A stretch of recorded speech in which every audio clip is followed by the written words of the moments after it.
꽃이 이렇게 이쁘게 있네요. 뭔 의미인지 아시겠죠? 예, 어버이날이라 해서 이렇게 한 분에 한 번씩 드려야 되는데 다 못 나오셔서 못 나오신 관계로 그냥 대신 이렇게 보시라고 이렇게 여기서 집에 계신 우리 모친들도 다 보시고요. 예, 예수 그리스도로 우리 하나님 말씀 증가하겠습니다. 하나님 말씀 요한계시록 1장 9절에서부터 같이 보시겠습니다.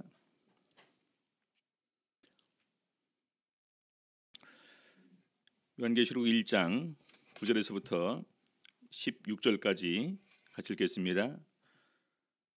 나 요한은 너희 형제요 예수의 환난과 나라와 참음에 동참하는 자라.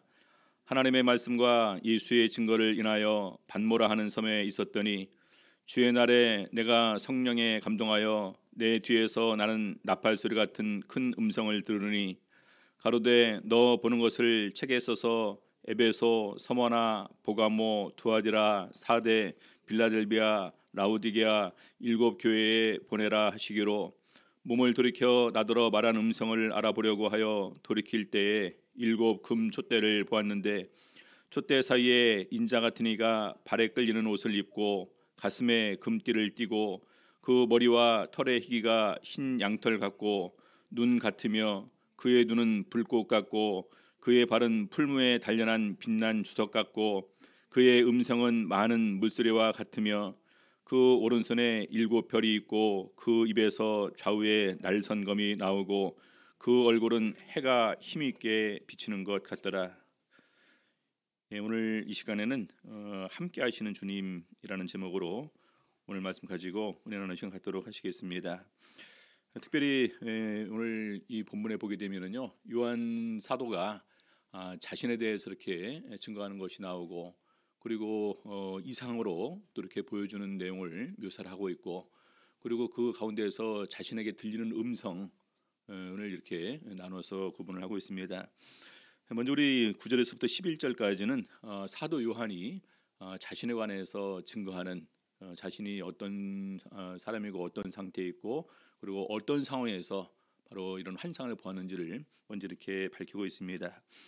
먼저 9절 보게 되면은요, 나 요한은 너희 형제요라고 하고 있습니다. 나 요한은 너희 형제요.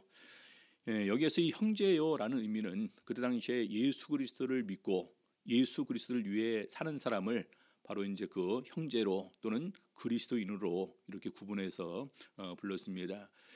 보통 요한이 자기를 소개할 때는 장로는이라고 이렇게 소개를 하고 있는데, 여기에서는요, 형제라고 한다는 것은 똑같은 신앙을 가지고 있는, 똑같이 우리 이 한 영을 받아서 믿음 생활을 하고 있는 이런 사람을 지칭해서 이렇게 형제라고 부르고 있습니다. 우리 참고로 먼저 보게 되면은요, 예수님께서 먼저 우리를 형제로 불러주셨다라는 부분을 히브리서 2장에서 이렇게 언급을 하고 있습니다. 히브리서 2장 11절 보게 되면은요, 제가 읽어드리겠습니다. 2장 11절부터 12절까지 거룩하게 하시는 자와 거룩하게 함을 입은 자들이 다 하나에서 난지라. 거룩하게 하시는 자, 거룩하게 함을 입은 자들이 다 하나에서 난지라. 그러므로 형제라 부르시기를 부끄러워 아니하시고, 그래서 예수님과 우리가 전부 다 하나님께로부터 같이 났음을 얘기를 하고 있습니다.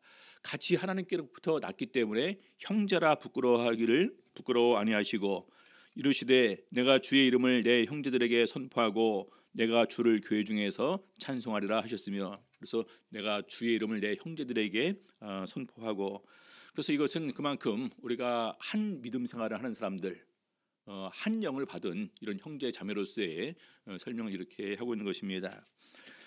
빌레몬서에 보게 되면은 우리 사도 바울이 로마 감옥에 갇혀 있게 될 때에 빌레몬의 집에서 탈출한 그 종 오네시모라는 사람을 이렇게 만나게 됩니다. 그래서 이 오네시모에게 거기 감옥에서 복음을 전하게 되었고, 그리고 나중에 그 오네시모가 완전히 복음을 받아들이고 주 안에서 형제가 되었습니다. 근데 문제는 이제 그 빌레몬과의 그 관계가 아직까지 해결되지 않은 가운데에서 빌레몬에게 우리 오네시모를 이렇게 대해달라라는 편지를 보내고 있습니다. 빌레몬서 1장 16절 보니까요, 1장 16절 이후로는 종과 같이 아니하고 종에서 뛰어나 곧 사랑받는 형제로 둘 자라. 내게 특별히 그러하거든. 우리 사도 바울에게 있어서 이 오네시모는 특별한 존재다. 왜냐하면 이 감옥에 갇혀 있는 가운데에서 이렇게 이제 그 구원을 하게 된 한 영혼이니까 얼마나 더욱더 귀하고 사랑스러운 그런 존재일까요? 그래서 자신에게 있어서 특별한 존재다. 근데 하물며 육신과 주 안에서 상관된 네계랴. 자신에게도 이렇게 특별한 존재인데 이 빌레몬의 입장에서는요, 자기 집에서 도망친 사람이 어느 날 다른 곳에서 복음을 전해 듣고 같이 주 안에서 한 형제가 되었습니다. 얼마나 귀한 존재일까요? 그러지 않습니까? 여러분, 저희들이 이렇게 그 해외에 나가서 우리 교회 성도들을 만나게 보게 되면은 예전에 주로 이제 그 대부분이 중국 사람들이었었는데 지금은 많은 현지인들이 복음을 듣고 이렇게 들어오고 있습니다. 말이 전혀 안 통해요. 근데 그럼에도 불구하고 할렐루야. 근데 마지막 평안, 이런 그 딱 두 단어로 통하죠. 아, 할렐루야 하면서 인사하면서 아, 우리 형제구나. 마지막 헤어질 때 평안하면서. 근데 그 관계가 뭐라고 헤어질 때 그렇게 아쉬워하고 눈물을 흘리는 이런 모습들을 보게 됩니다. 그 이유가 무엇입니까? 멀리 떨어져 있지만 거의 보지도 못하지만 우리가 한 믿음을 가지고 주 안에서 하나가 된 형제요 자매요. 그래서 그 관계가 무척이나 귀한 존재이고 서로 간에 사랑하는 그런 존재임을 이렇게 우리가 마음의 본능에서 인정하고 있는 것입니다. 그래서 이 형제요라는 의미는 바로 그러한 의미가 있습니다. 그다음에 계속해서 보니까요, 예수의 환난과 나라와 참음에 동참하는 자다. 예수의 환난과 나라와 참음에 동참하는 자다.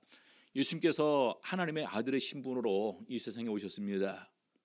근데 많은 그 수모를 당하시고 조롱을 당하시고 또 핍박을 당하시고 더 나아가 나중에는 십자가에 달려서 이렇게 목숨을 잃기까지 하셨습니다. 무엇을 위해서 그렇습니까?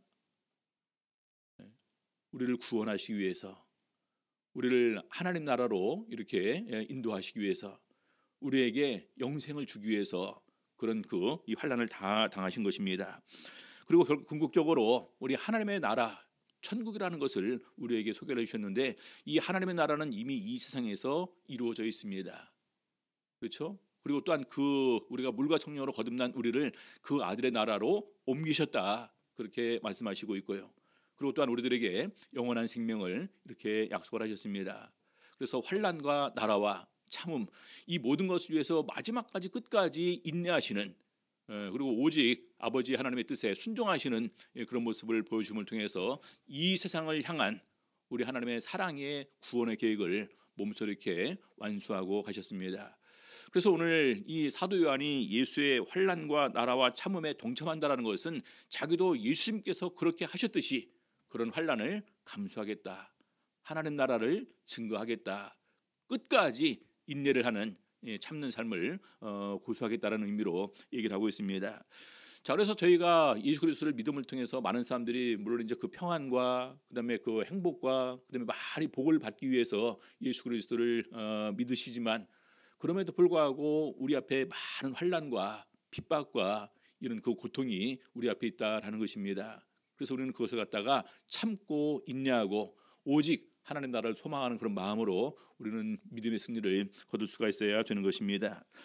그래서 우리 사도 바울도 우리 제자들의 마음을 굳게 해서 하나님 나라에 들어가려면 많은 환난을 겪어야 된다, 이렇게 교훈을 주기도 했고요. 우리 베드로전서 5장 1절 보니까 우리 베드로 사도도 본인 스스로 이렇게 증거를 합니다.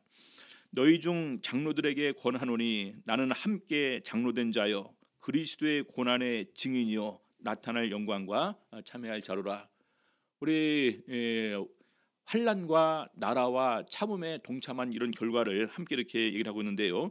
그리스도의 고난의 증인이요 나타날 영광에 참여할 자로라.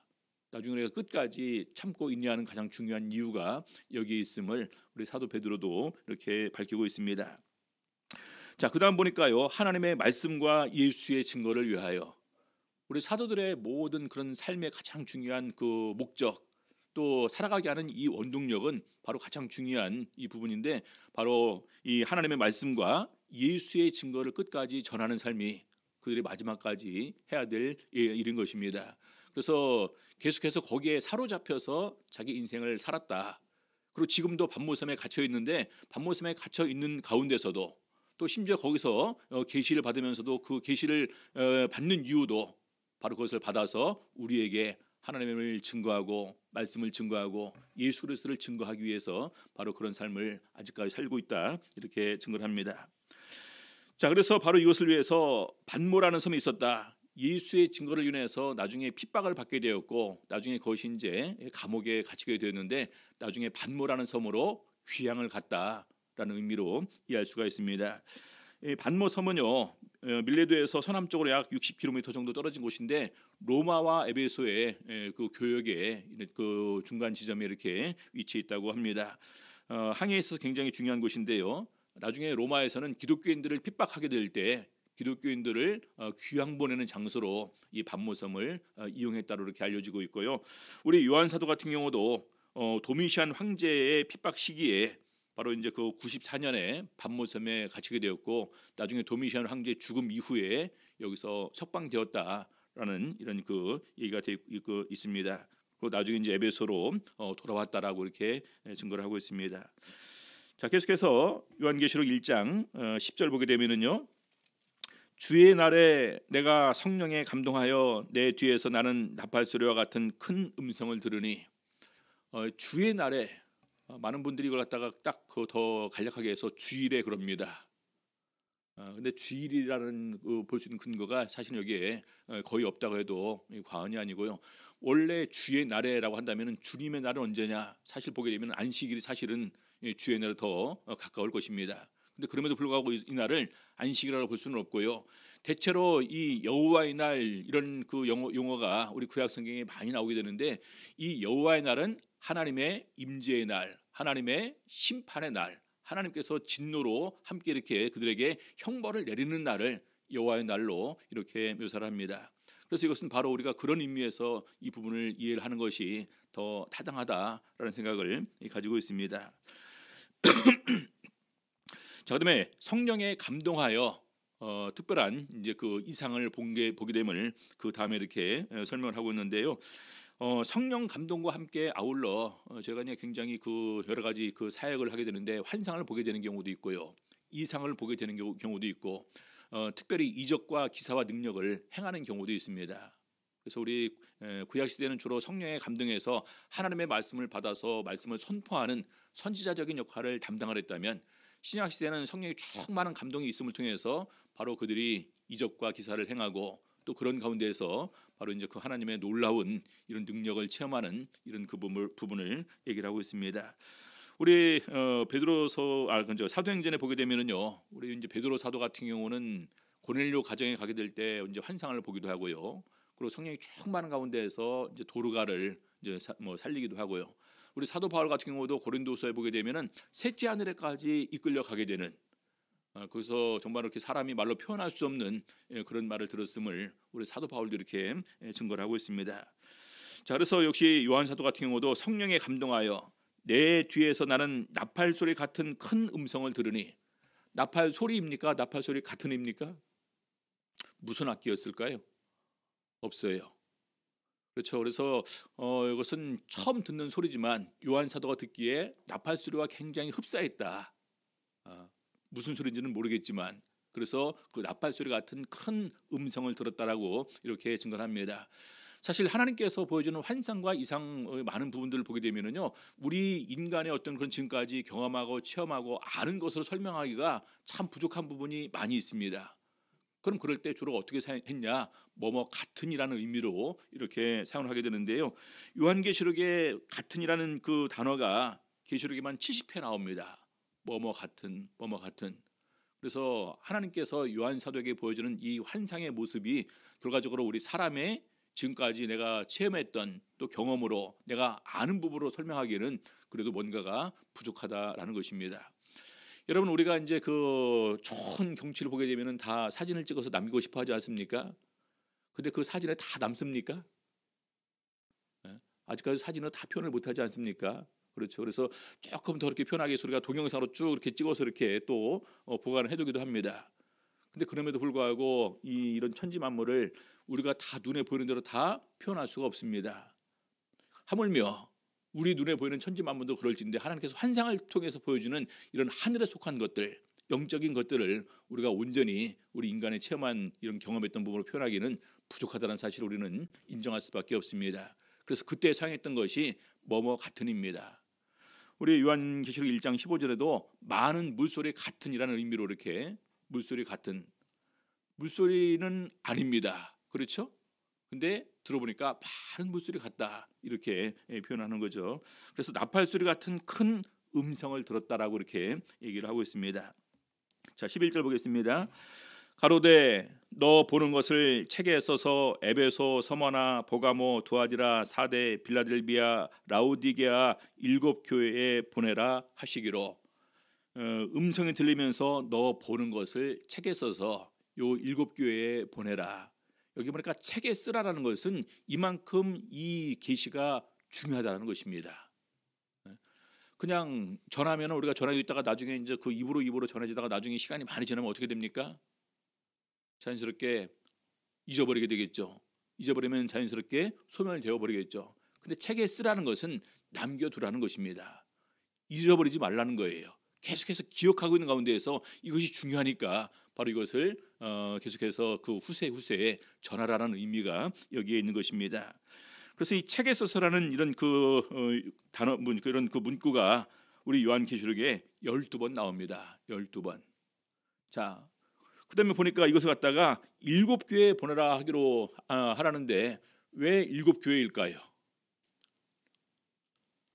그때 당시에 보니까 이 7교회 외에도 많은 교회가 있었습니다. 그렇죠? 그래서 이 7교회가 그때 당시 교회의 그 수많은 모습들이 각양각색의 모습들이 교회에 있을 텐데 그런 모습들을 전부 다 대표할 수 있는 이런 교회들의 모습이다 해서 7교회로 이렇게 얘기를 한 것 같습니다. 어떤 사람들은 또 7교회를 시대적으로 분류를 하기도 합니다. 앞에서 에베소부터 시작해서 또 박해의 시기, 뭐 환란의 시기, 뭐 나중에 이제 그 라우디게아부터는 이제 말세 이제 믿음과 열정이 식어지는 시기 이렇게 얘기를 하기도 하는데 아무튼 중요한 것은 이 7교회의 모습을 하나님께서 살피고 계시는 가운데에서 이 7교회의 특별한 그런 부분을 지적하시고 거기에 이 책을 써서 보내라라고 말씀하시고 있습니다. 자, 계속해서 12절부터 18절까지의 내용은 바로 이제 그런 가운데에서 이 계시자, 계시하는 분이 직접 이렇게 모습을 나타내시는데 그 자기가 본 모습을 요한 사도가 묘사를 하고 있습니다. 자, 12절 보시겠습니다.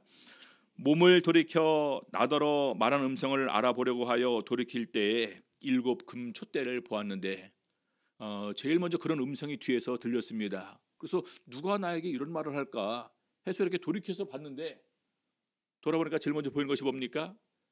7 금촛대라는 것입니다.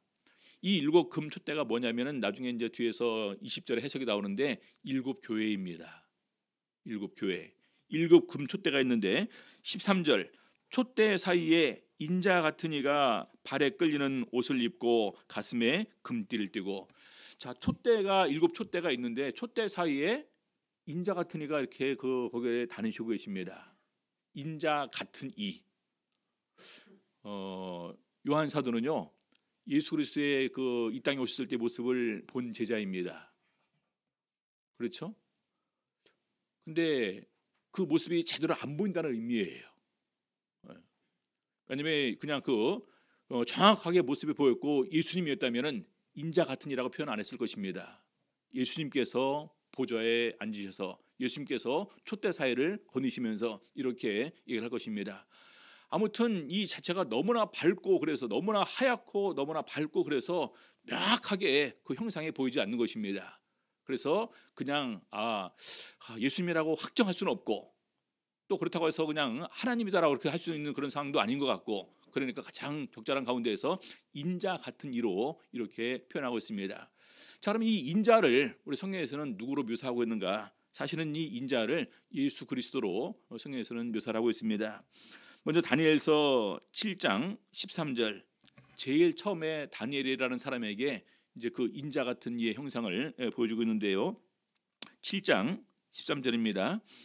내가 또 밤 이상 중에 보았는데 인자 같은 이가 하늘 구름을 타고 와서 옛적부터 항상 계신 자에게 나와 그 앞에 인도되매. 요 다니엘은 예수 그리스도의 모습을 전혀 본 적이 없는 이런 구약 시대의 선지자입니다.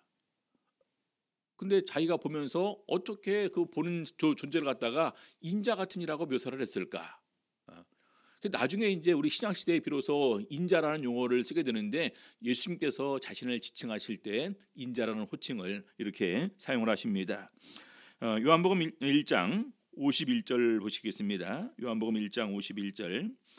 또 가라사대 진실로 진실로 너희에게 이르노니 하늘이 열리고 하나님의 사자들이 인자 위에 오르락내리락 하는 것을 보리라 하시니라. 여기 보니까 하나님의 사자들이 인자 위에 오르락내리락 하는 것을 보리라 하시니라. 하늘이 열리고 언제 봤을까요? 하늘이 열리고 하나님의 사자들이 인자 위에 오르락내리락 하는 것을 보리라. 예수님께서 승천하실 때 구름을 타고 이렇게 올라가는 모습을 본 것으로 일단 우리가 이 부분이 성취된 것으로도 이해할 수가 있겠죠. 자, 그러면서 마태복음 24장 30절에 보니까요. 그때 인자의 징조가 하늘에서 보이겠고 그때 땅의 모든 족속들이 통곡하며 그들이 인자가 구름을 타고 능력과 큰 영광으로 오는 것을 보리라. 여기는 인자가 두 번 이렇게 나옵니다. 그래서 다시 오실 메시아, 다시 오실 예수 그리스도로 이렇게 인자라는 것을 표시를 합니다. 그래서 우리 요한 사도가 인자 같은 이가 했던 것은 바로 이제 예수님이라고 하지 않고 마지막 때 오실 그 예수 그리스도 메시아로 이렇게 또 표현하고 있는 거죠. 자, 그런데 그 다음에 이어서 쭉 그 모습을 이렇게 언급을 하고 있습니다. 보니까 발에 끌리는 옷을 입고 가슴에 금띠를 띠고 발에 끌리는 옷. 우리 구약 성경에 우리 제사장들 대제사장의 옷을 이렇게 만들어서 거룩한 옷을 만들어서 입히라고 할 때 중요한 의미는요 길게 합니다. 발이 거의 안 보이게 해요. 그리고 층계로 올라가면서 하체가 보이지 않게 하라라는 이런 부분을 통해서 완전히 몸을 다 가리우는 그런 의미로 발을 길게 이제 옷을 길게 합니다. 그리고 금띠를 떴다라는 것은 바로 그 영광과 존귀를 상징하는 의미로 이렇게 이제 표현하고 있고요. 그다음에 그 머리털이 희기가 흰 양털 같고 눈 같으며 머리털이 희기가 흰 양털 같고 눈 같으며 보니까 우리 여기 그 김계곤 어르신처럼 저렇게 하얀 머리시겠죠. 백발은 이제 우리 노인의 영화라고 그렇게 얘기를 하지 않습니까? 근데 그 머리털이 희기가 양털 같다, 눈 같다라는 의미는 뭡니까? 지극히 거룩하시고 성결하고 깨끗한 의미를 가지고 있습니다. 저희들은 이제 색깔이 좋아해서 이렇게 갈색도 좋아하고 또 완전히 뭐 이렇게 검은색도 이렇게 이제 그 염색도 하고 심지어 노란색으로 하기도 하고 뭐 요즘에 막 빨간색으로도 이렇게 염색도 하고 그러지 않습니까? 그렇죠? 근데 우리 사람 눈에 볼 때 제일 먼저 우리가 보여지는 부분이 머리카락과 눈이랑 얼굴입니다. 그래서 바로 그 부분이 어떤 때는 그 한 사람의 모든 이미지를 대표하는 것으로 우리에게 다가오기도 합니다. 어떤 존재다. 그러지 않습니까? 우리 여자분들은 굉장히 보니까 머리카락 변화에도 굉장히 민감하시더라고요. 저 같은 경우는 굉장히 그것을 민감하지 않아서 항상 알아보지 못한다고 이렇게 이제 또 이렇게 뭐 이렇게 그냥 지적을 당하기도 합니다. 머리를 깎았는데 왜 그것도 몰라보냐, 파마를 했는데 왜 몰라보냐, 별로 그렇게 관심이 없으니까. 그렇죠? 예. 아무튼 중요한 것은 이 바로 한 사람의 이미지를 다 표현하는 거예요. 그래서 이 인자 같은 이가 지극히 성스럽고 거룩하시고 순결하신 분이시라는 의미로 바로 이렇게 표현합니다. 그다음에 그의 눈은 불꽃 같고 눈 불꽃 같고 이 눈은 바로 이제 그 사람의 이제 그 어떤 그런 그 지혜와 총명과 이런 그 부분을 이렇게 함께 이렇게 상징하랍니다. 예를 들어서 알력이 부족하다라는 걸 얘기하게 될 때 지혜가 부족하다라는 의미로 이렇게 사용하는데 눈에서 막 이렇게 빛이 나고 막 불꽃 같은 이런 부분이 난다는 것은 굉장히 그것이 강하다라는 의미겠죠. 그래서 위엄과 예리한 통찰력을 이렇게 상징하고요. 그다음에 그의 발은 풀무에 단련한 빛난 주석 같고 풀무에 단련한 빛난 주석 같고 주석은 굉장히 강한 이런 그 성질을 가지고 있는 이런 그 재료입니다. 물질입니다. 그래서 그만큼 굉장히 굳건히 서 있는 이런 마치 이렇게 은수와의 싸움에서 이기고 물리치고 짓밟는 이런 그 표현으로서의 이 강한 부분을 얘기를 하고 있고요.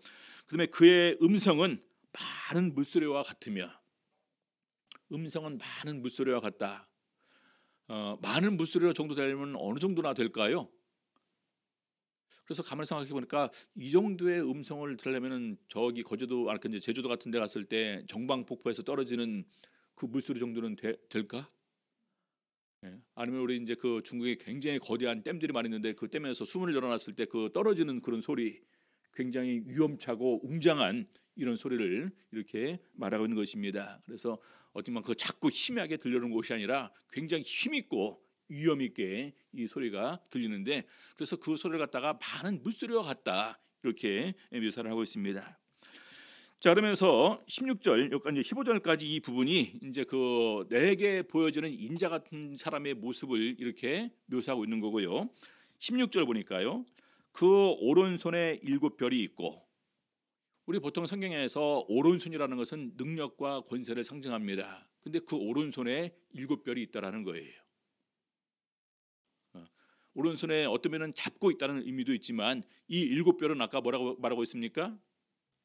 7교회의 사자라고 되어 있습니다. 7교회의 사자. 이 7교회의 사자가 누구를 지칭하는 걸까? 한 교회 한 교회마다 그 교회를 섬기는 이 하나님의 사역자 천사들을 말하는 것일까? 아니면 한 교회마다 하나님께서 친히 세우신 뭐 신약 시대 보면은 선지자, 교사, 먼저 목사, 그다음에 복음 전하는 자, 이런 수많은 은사를 주시고 세워 주는데 그 사람들을 말하는 것일까? 여기는 분명히 그런 그 언급은 없습니다. 아무튼 7교회의 그 사자를 이렇게 이제 그 오른손에 이렇게 있습니다.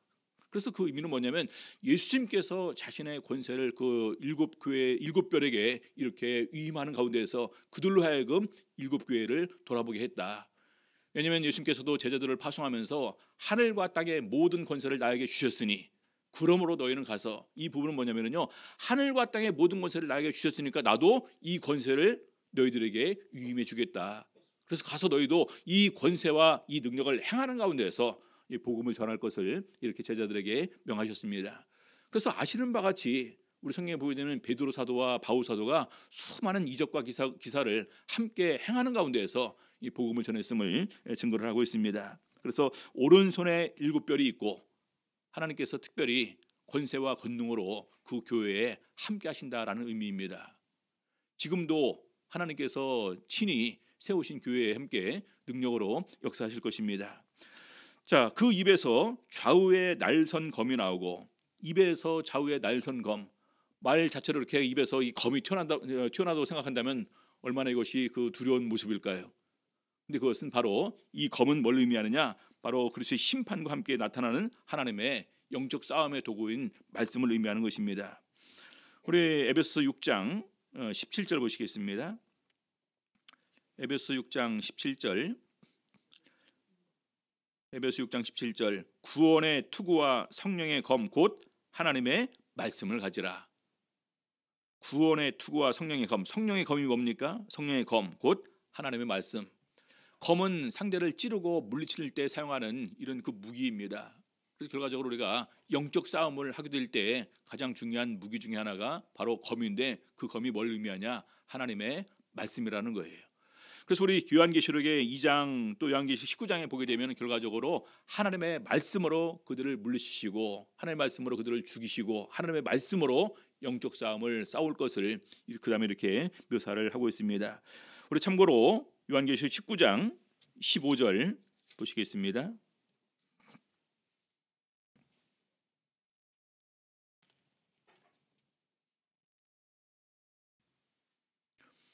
요한계시록 19장 15절. 그의 입에서 이한 날카로운 검이 나오니 그것으로 만국을 치겠고 친히 저희를 철장으로 다스리며 또 친히 하나님 곧 전능하신 이의 맹렬한 진노의 포도주틀을 밟겠고. 자, 그다음에 21절 보겠습니다. 그 나머지는 말탄 자의 입으로 나오는 검의 죽음에 모든 새가 그 고기로 배불리우더라. 그래서 입에서 나오는 검, 바로 그것은 이 하나님의 말씀으로 이런 모든 대적을 물리치시는 영적 싸움을 이렇게 얘기를 하고 있습니다. 참고로 보게 되면은요, 18절 보겠습니다. 18절.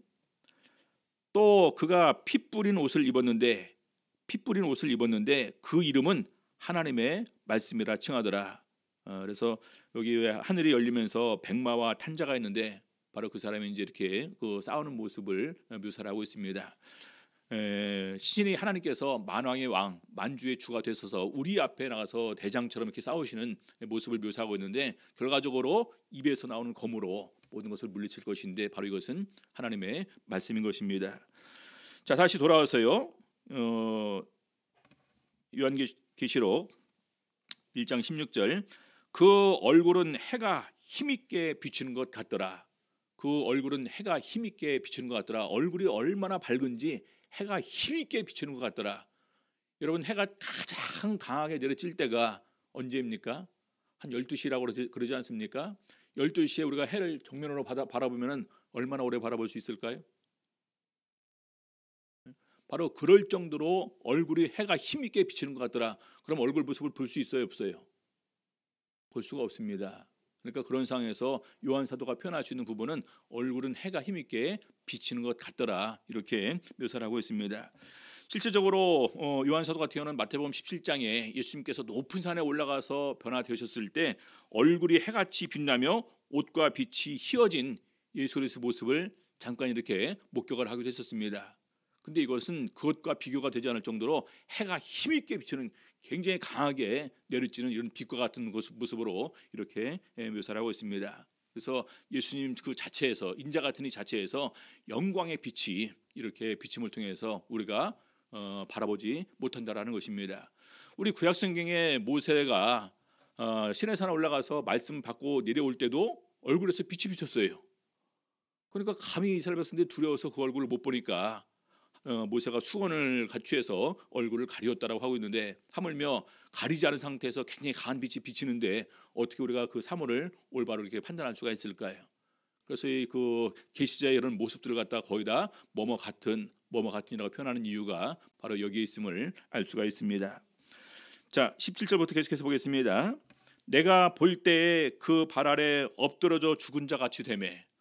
우리 성경에 보게 되면 대체로 하나님의 이상과 환상을 보거나 하나님의 임재의 모습을 체험하는 이런 모습을 보게 되면 전부 다 이렇게 다 쓰러져서 그냥 이렇게 엎드러지고 뭐 죽은 자 같이 되고 깊은 잠이 들고 이렇게 묘사를 하고 있습니다.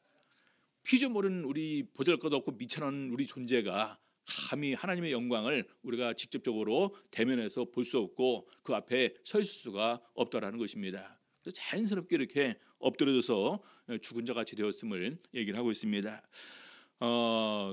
우리가 어떤 느낌으로 영적인 존재가 우리 주변에 있음을 우리가 느껴도 그냥 온 몸에 그냥 소름이 돋면서 좁히 쓰는데, 하물며 그런 모든 영적인 존재의 가장 뛰어나신 우리 그 인자의 형상, 인자의 영광과 마주하게 될 때 과연 우리가 누가 그 앞에 이렇게 담대하게 서 있을 수가 있을까요?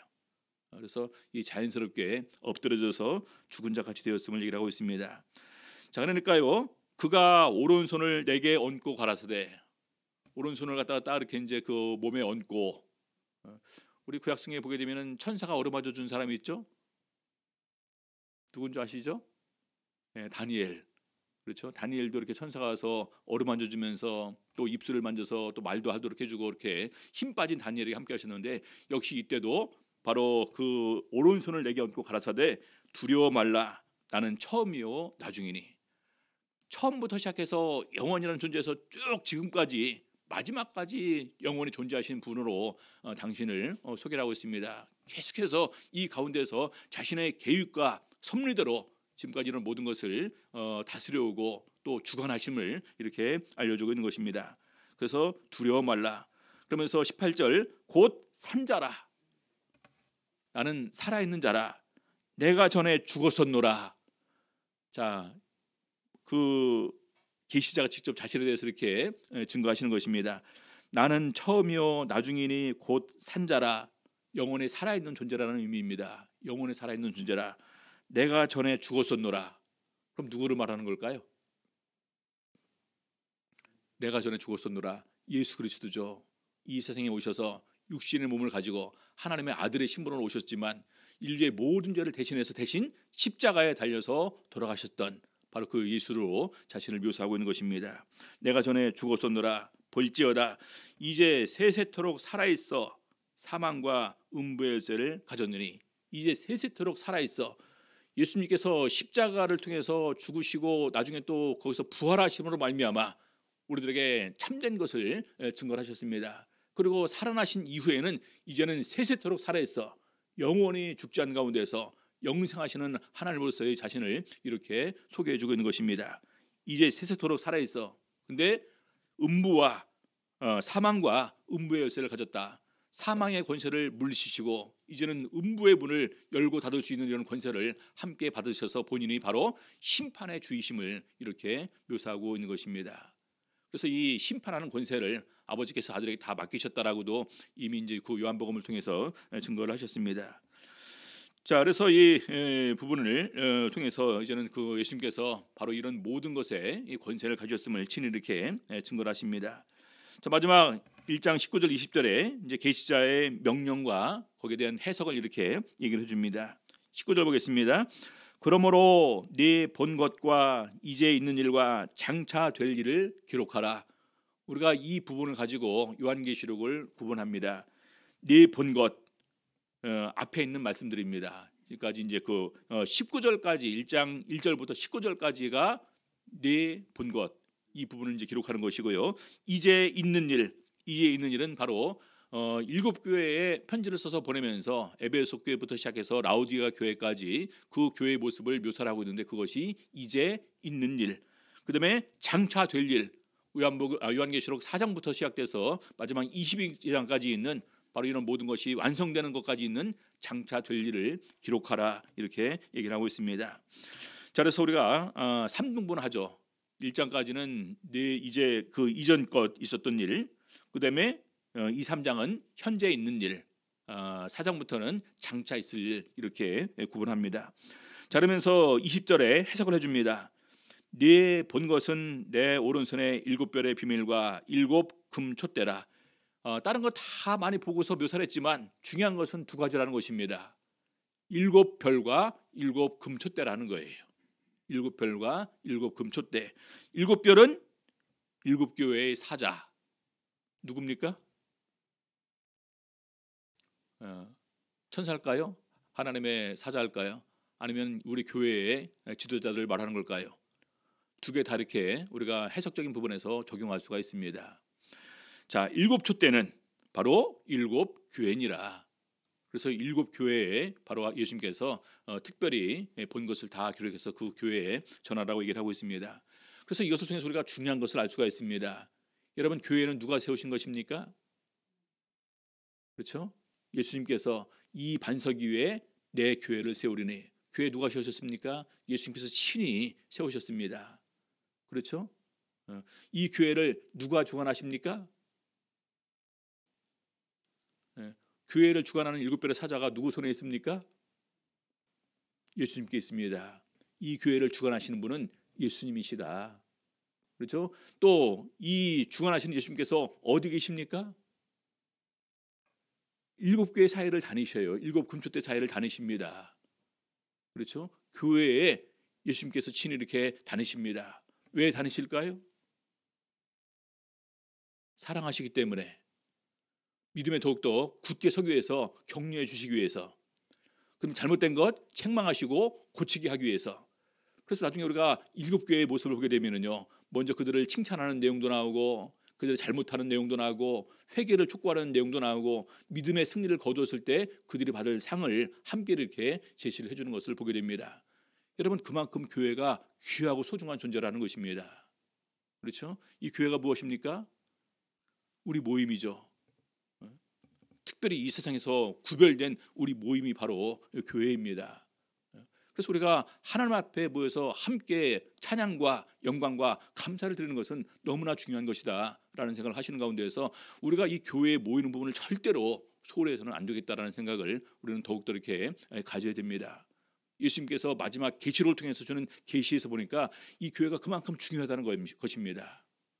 아직도 교회 사회를 주님께서 친히 움직이면서 다니시면서 교회를 살피신다는 것입니다. 지금 이 순간에도 예수님께서 우리 교회에 다니시면서 우리 교회를 살피시고 계셔요. 우리가 어떤 모습으로 지금 주 앞에 앉아 계십니까? 어떤 마음으로 우리 주님 앞에 앉아 계십니까? 너무나 중요하지 않습니까? 그렇죠? 그래서 하나님의 전에 들어가기 전에 네 발을 삼갈지어다. 우리 행위를 갖다 더욱더 조심하는 가운데, 우리 마음도 거룩하게 하라고 성결하게 하는 가운데, 정말 가장 기쁨과 감사한 마음으로 찬양과 영광 돌리기 위해서 우리는 주님 앞에 나온다는 사실을 꼭 기억을 하셔야 되겠습니다. 묵도하시겠습니다.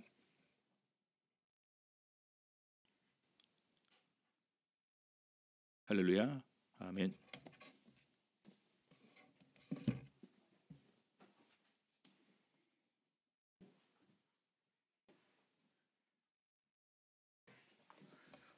네, 다 함께 찬송가 337장 같이 하도록 하겠습니다.